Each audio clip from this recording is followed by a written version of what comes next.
Shalom Bapak Ibu, selamat pagi. Tetap dalam kasih karunia Tuhan. Tidak ada hal yang paling indah selain kita memulai hari ini bersama-sama dengan mendengarkan kebenaran firman Tuhan. Hati kita berharap dan bergantung kepada Tuhan, memohonkan belas kasihan dan kemurahan Tuhan. Maka hari ini akan menjadi hari yang penuh dengan mujizat, penuh dengan kemurahan, penuh dengan kebaikan. Dan hari ini menjadi hari yang penuh dengan perkara-perkara yang indah yang datangnya dari Tuhan. Masalah persoalan yang kita hadapi hari ini, kita akan lihat ada kekuatan dan kemurahan Tuhan menyertai kita sepanjang hari ini. Kita sudah belajar bahwa kesombongan, keangkuhan menjadi salah satu penyebab penghalang kita secara pribadi untuk mengenali Dia dengan benar, untuk mengalami Tuhan dalam hidup kita secara pribadi. Kesombongan, keangkuhan manusia itu yang menjadi wadah dan tempat benteng dan kubu setan terbangun, di mana di atas keangkuhan manusia iblis mengerti betul ini sebuah prinsip yang kalau kita tidak pahami, kita pikir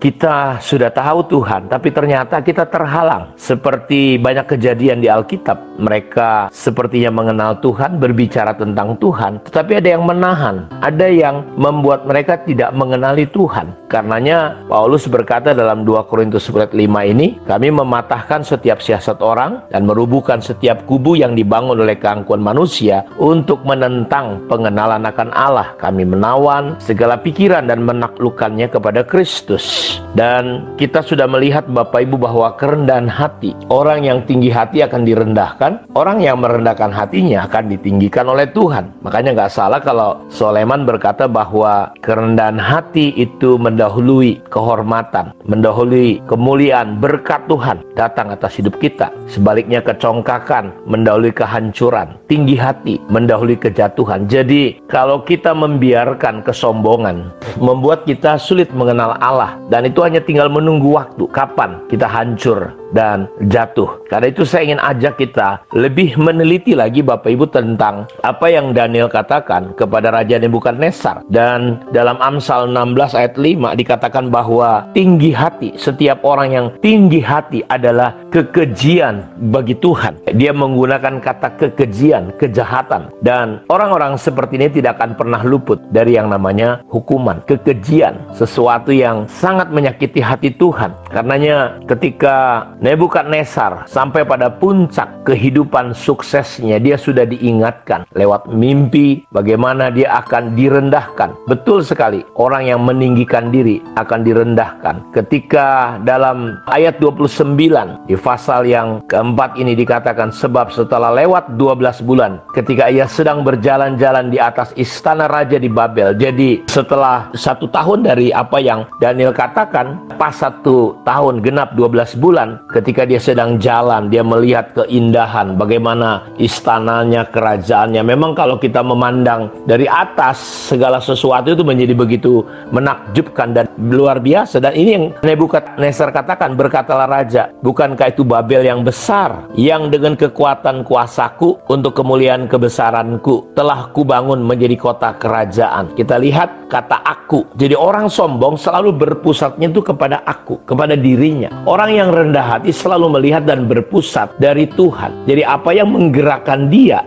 bukan dirinya kalau orang yang rendah hati, tapi dia selalu melihat, ini bukan aku, ini Tuhan. Kalau aku bisa sampai di titik ini Tuhan, bukan aku. Beda dengan Nebukadnezar. Nebukadnezar berkata, ini aku. Bukankah itu Babel yang besar itu, yang dengan kekuatan kuasaku untuk kemuliaan kebesaranku telah kubangun menjadi kota kerajaan. Dan itulah begitu dia meninggikan dirinya. Dia sudah diingatkan 1 tahun yang lalu oleh Daniel. Raja belum habis bicara ketika satu suara terdengar dari langit. Kepadamu dinyatakan, ya Raja Nebukadnezar, bahwa kerajaan telah dialihkan kepadamu. Nebukadnezar akhirnya hidup seperti kayak binatang, makan rumput. Kukunya panjang seperti kuku burung, rambutnya seperti buru Raja Wali. Sampai kapan? Sampai dia mengakui bahwa Tuhan sajalah yang berkuasa. Makanya setelah lewat waktu yang ditentukan, aku Nebukadnezar menengadah ke langit.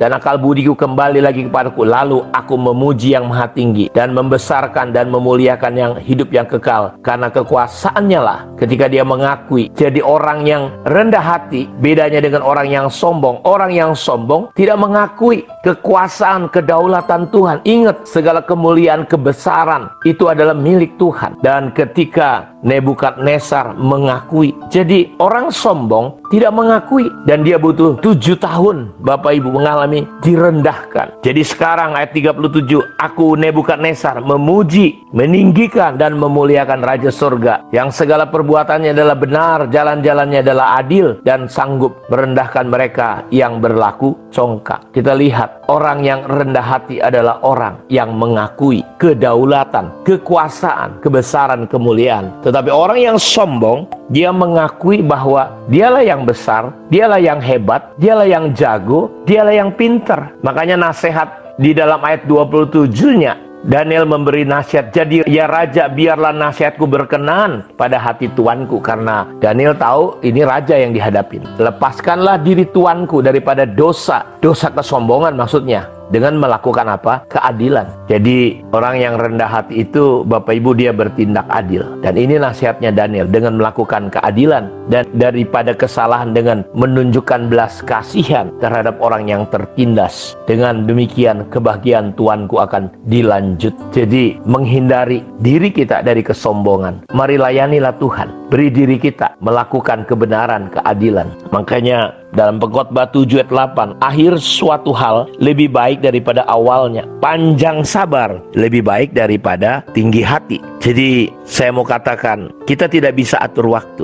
Waktu akan berlalu begitu. Karena itu percayalah Tuhan bahwa yang terbaik adalah ketika kita belajar sabar, kita belajar menjaga hati kita tetap rendah hati, sehingga kita lihat kemurahan, anugerah Tuhan. Kita udah lihat contoh bagaimana Tuhan lewat Nebukadnezar, kita melihat bagaimana itu sombong, bagaimana itu rendah hati. Dan ketika Nebukadnezar mengakui Tuhan, jadi orang yang rendah hati adalah orang yang mengakui bukan kuat dan gagahnya, bukan keperkasaannya, bukan kepintarannya, bukan kehebatannya. Karena setinggi apapun Anda itu tidak ada apa-apanya di hadapan Tuhan. Ingatlah, kita cuma debu dan abu. Rendahkanlah hati kita, maka anugerah kemurahan Tuhan di tengah situasi yang sedang terjadi hari ini. Rendahkanlah hati kita, kita akan melihat Tuhan menuntun kehidupan kita. Kiranya Tuhan memberkati kita semua. Shalom.